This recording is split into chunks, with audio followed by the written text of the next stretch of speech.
Hello, my darlings. I thought I'd give you a little chiller to the bone. It's another Ray Bradbury, The Coffin. There was any amount of banging and hammering for a number of days.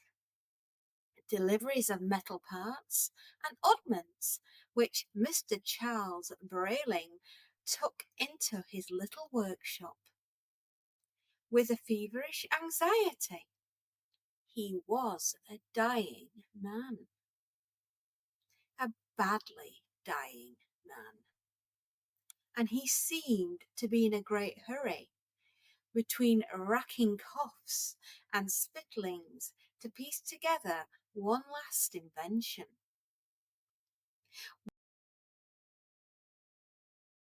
"What are you doing?" inquired his younger brother, Richard Brayley. He had listened with increasing difficulty and much curiosity for a number of days to that banging and rattling about, and now he stuck his head through the workroom door. "Go far away and let me alone," said Charles Brayling, who was 70, trembling and wet-lipped. Most of the time he trembled nails into place and trembled a hammer down with a weak blow upon a large timber, and then struck a small metal ribbon down into an intricate machine, and all in all was having a carnival of labour. Richard looked on bitter-eyed for a long moment. There was a hatred between them. It had gone on for some years, and now was neither any better nor any worse for the fact that Charlie was dying. Richard was delighted to know of the impending death, if he thought of it at all, but all this busy fever of his old brother stimulated him. "Pray tell," he said, not moving from the door. "If you must know," snarled Charles, fitting in an odd thingamabob of a box before him. "I'll be dead in another week, and I'm building my own coffin." "A coffin? My dear Charlie, that doesn't look like a coffin. A coffin isn't that complex. Come on now, what are you up to?" "I tell you, it's a coffin. An odd coffin, yes, but nevertheless." The old man shivered his fingers around the large box. "Nevertheless, a coffin. But it would be easier to buy one." "Not one like this." Cough, cough, cough. "You couldn't buy one like this any place, ever. Oh, it'll be a real fine coffin, all right." "You're obviously lying." Richard moved forward. "Why, that coffin is a good 12 feet long, 6 feet longer than normal size." "Oh, yes," the old man laughed quietly. "And that transparent top. Whoever heard of a coffin lid you can see through? What good is a transparent lid to a corpse?" "Oh, just never you mind at all," sang the old man heartily, and went humming and hammering about the shop. "This coffin is terribly thick," shouted the younger brother over the din. "Why, it must be 5 feet thick, How utterly unnecessary! I only wish I might live to patent this amazing coffin, said old Charlie. It would be godsend to all the poor peoples of the world. Think how it would eliminate the expenses of most funerals. Oh, but of course you don't know how it would do that, do you? How silly of me. Well, I shan't tell you. If this coffin could be mass produced, expensive at first naturally, but then when you finally got them made in vast quantities, gah! But the money people would save. To hell with you! And the younger brother stormed out of the shop. It had been an unpleasant life. Young Richard had always been such a bounder. He never had two coins to clink together at one time. All of his money had come from old brother Charlie, who had the indecency to remind him of it at all times. Richard spent many hours with his hobbies. He dearly loved piling up bottles with French wine labels in the garden.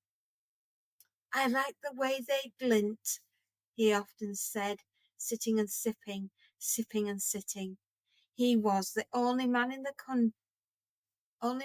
county who could hold the longest grey ash on a 50-cent cigar for the longest recorded time, and he knew how to hold his hands so his diamonds jangled in the light.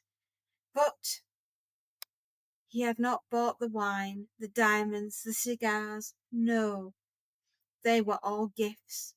He was never allowed to buy anything himself. It was always brought to him and given to him.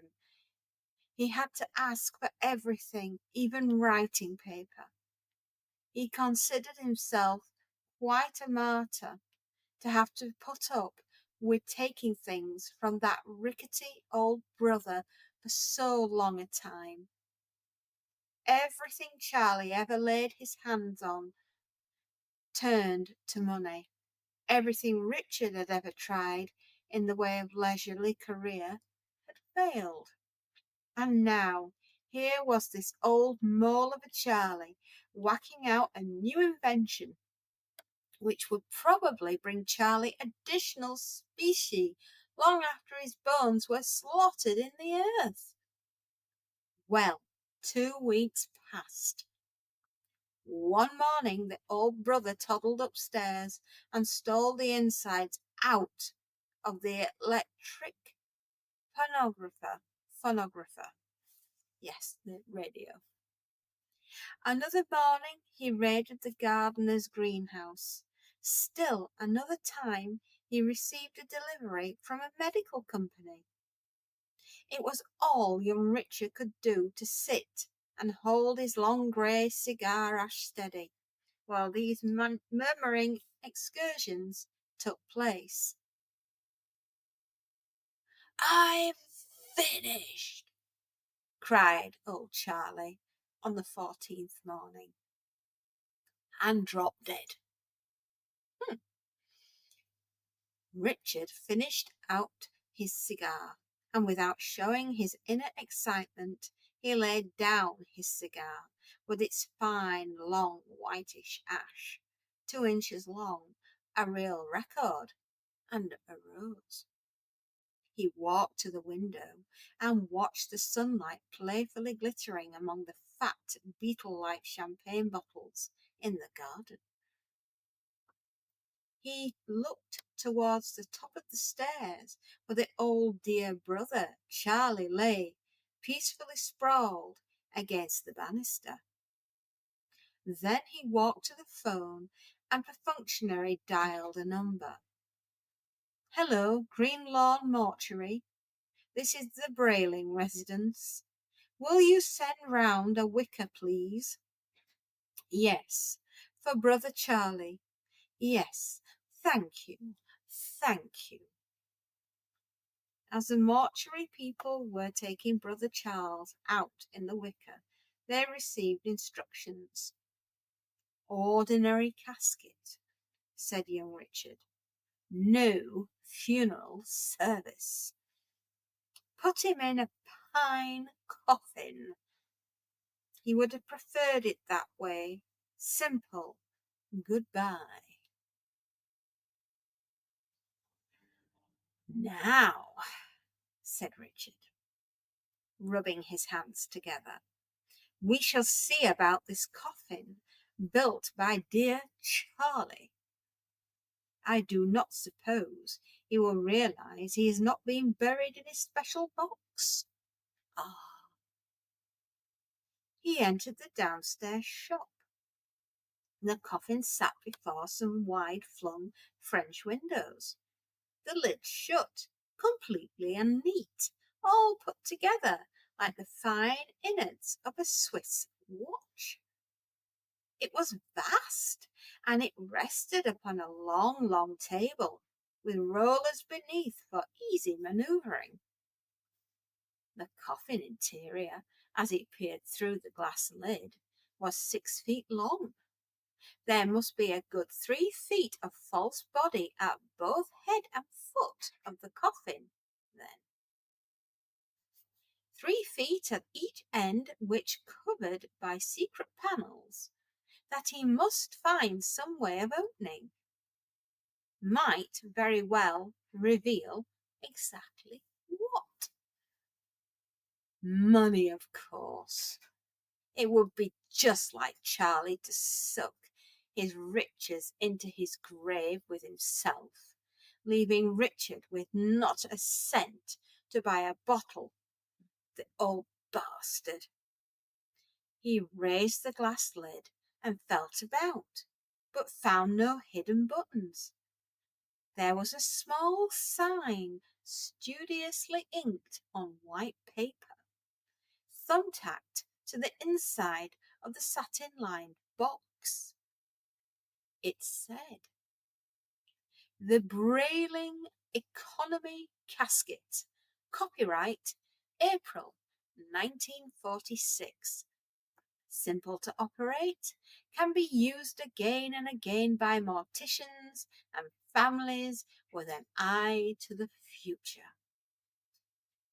Richard snorted thinly. Who did Charlie think he was fooling?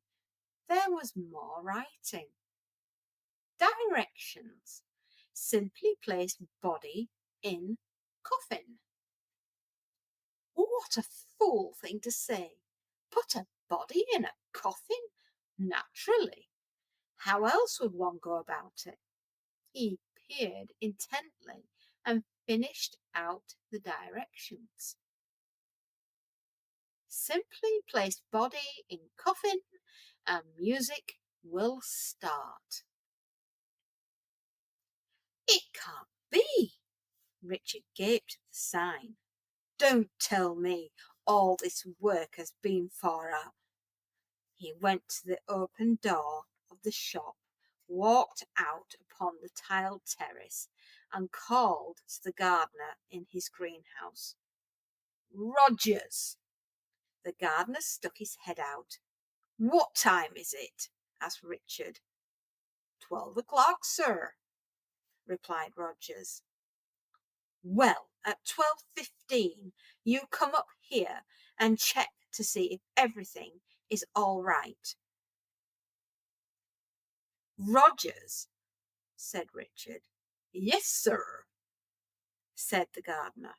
Richard turned and went back into the shop. "We'll find out," he said quietly. There would be no harm in lying in the box, testing it. He noticed small ventilating holes in the sides. Even if the lid were closed down, there'd be air, and Rogers would be up in a moment or two. Simply place body in coffin and music will start. Really, how naive of old Charlie. Richard hoisted himself up. He was like a man getting into a bathtub. He felt naked and watched over. He put one shiny shoe into the coffin and crooked his knee and eased himself up and made some little remark to nobody in particular. Then he put his other knee and foot and crouched there, as if undecided about the temperature of the bath water. Edging himself about, chuckling softly, he lay down, pretending to himself, for it was fun pretending, that he was dead, that people were dropping tears on him, that candles were fuming and illuminating, and that the world had stopped in mid-stride because of his passing. He put on a long, pale expression, shut his eyes, holding back the laughter in himself behind pressed, quivering lips. He folded his hands and decided if they felt waxen and cold. Whirr! Sprung! Something whispered inside the box wall. Sprung? The lid slammed down on him. From outside, if one had just come into the room, one would have imagined a wild man was kicking, pounding, blathering, and shrieking inside a closet. There was a sound of a body dancing and cavorting. There was a thudding of flesh and fists. There was a squeaking and a kind of whine from a frightened man's lungs. There was a rustling like paper, and a shrilling as of many pipes simultaneously played. Then there was the real fine scream. Then silence. Richard Brayling lay in the coffin and relaxed. He let loose all his muscles. He began to chuckle. The smell of the box was not unpleasant, though the little perforations he drew more and more than enough air to live on comfortably. He needed only push gently up with his hands, with none of his kicking and screaming, and the lid would open. One must be calm. He flexed his arms. The lid was locked. Well, still there was no danger. Rogers would be up in a minute or two. There was nothing to fear. The music began to play. It seemed to come from somewhere inside the head of the coffin. It was green music, organ music, very slow and melancholy, type of Gothic arches and long black tapers. It smelled of earth and whispers. It echoed high between stone walls. It was so sad that one almost cried listening to it. It was music of potted plants and crimson and blue stained glass windows. It was late sun at twilight and cold wind blowing. It was dawn with only fog and faraway foghorn moaning. Charlie, Charlie, Charlie, you old fool! So this is your odd coffin?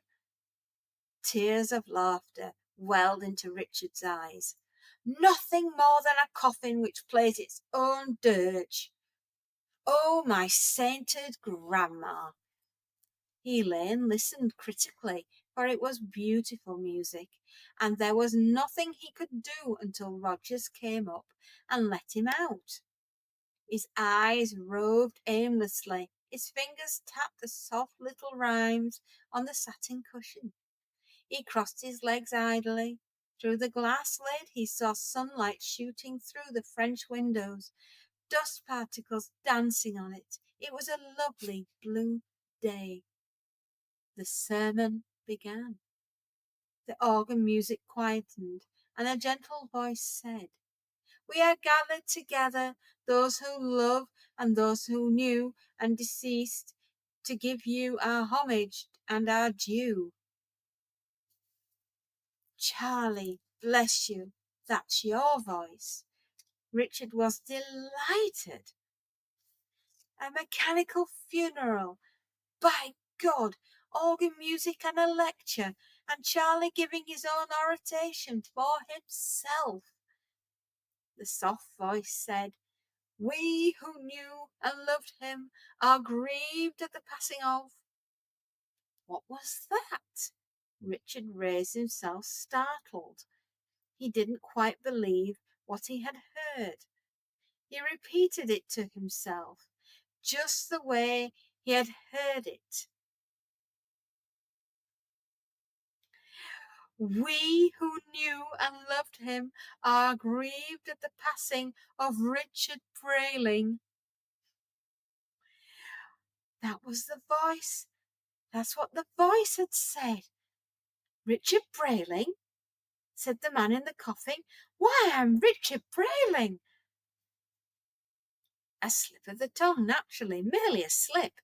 Charlie had meant to say Charles Brayling. Certainly. Yes, of course. Yes, certainly. Yes, naturally. Yes. "Richard was a fine man," said the voice, talking on. "We shall see no finer in our time." My name again. Richard began to move about uneasily in the coffin. Why didn't Rogers come? It was hardly a mistake using the name twice. Richard Brayling, Richard Brayling. "We gathered here, we shall miss. We are grieved, no finer man, no finer in our time. We are gathered here, the deceased, Richard Brayling, were sprung." Flowers. 6 dozen bright red and blue, yellow, brilliant flowers leaped up from behind the coffin on a concealed springs. The sweet odour of fresh cut flowers filled the coffin. The flowers swayed gently before his amazed vision, tapping silently on the glass lid. Others sprang up until the coffin was banked with petals, colours, and sweet odours. Gardenias, dahlias, and daffodils trembling and shining. "Rogers!" The sermon continued. Richard Brayling in this life was a connoisseur of great and good things. The music sighed, rose, and fell distantly. Richard Brayling savoured life, as one savours a rare wine, holding it upon the lips. A small panel on the side of the box flipped open.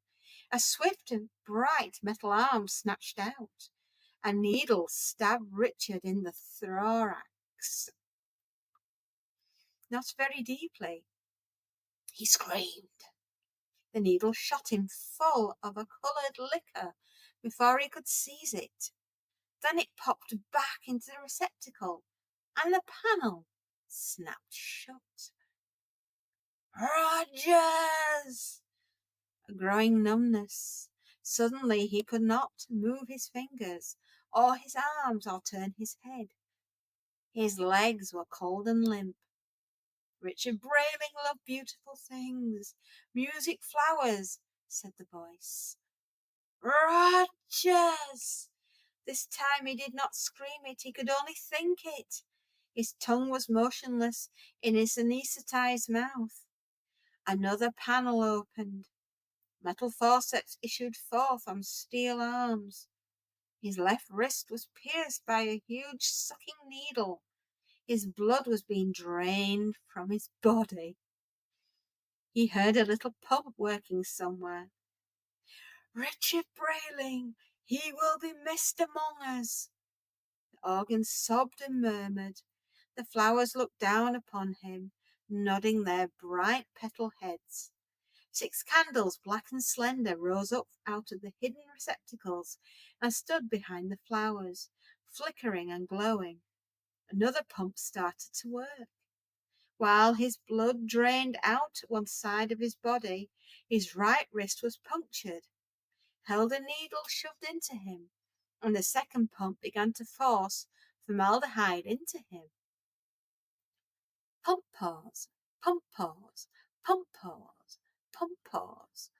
The coffin moved. The small motor propped and chugged.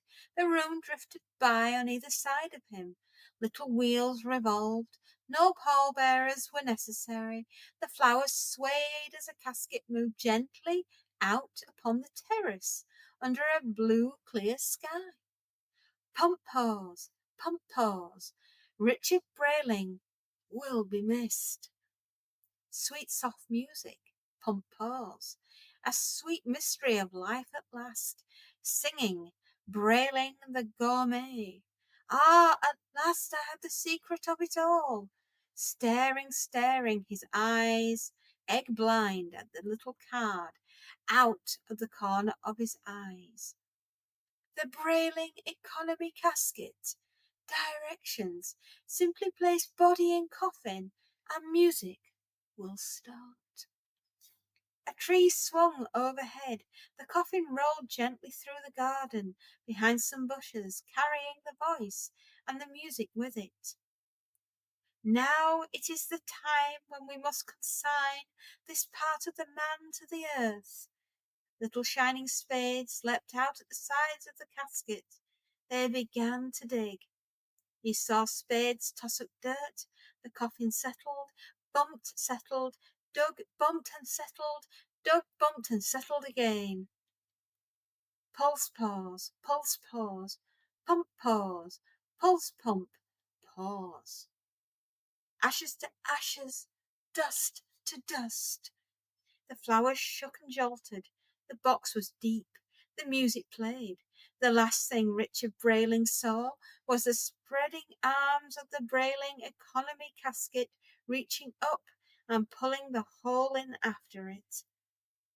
Richard Brayling, Richard Brayling, Richard Brayling, Richard Brayling, Richard Brayling.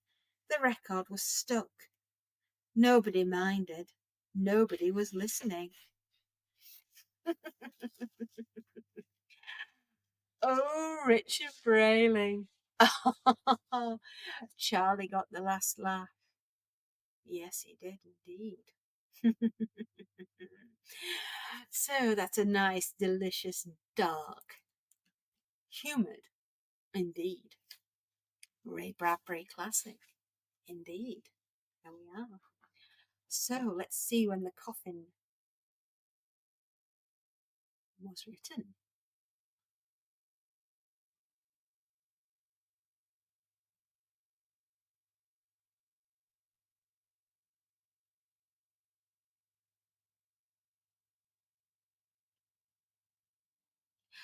January the 1st, 1947. Wow.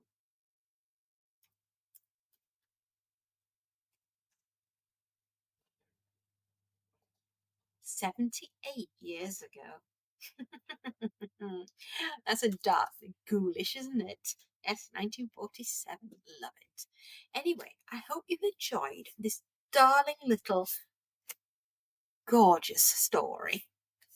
The coffin. Indeed it is. Well, if you like what I do, you can always give me a thumbs up. And if you really like what I do, you can always give me a follow and come back for more scary, sci-fi, horror, whatever we find, we'll read. Take care, my darlings, and happy readings and enjoy. And stay warm because tonight it may get down to -10. Take care. Happy readings and enjoy. Bye bye.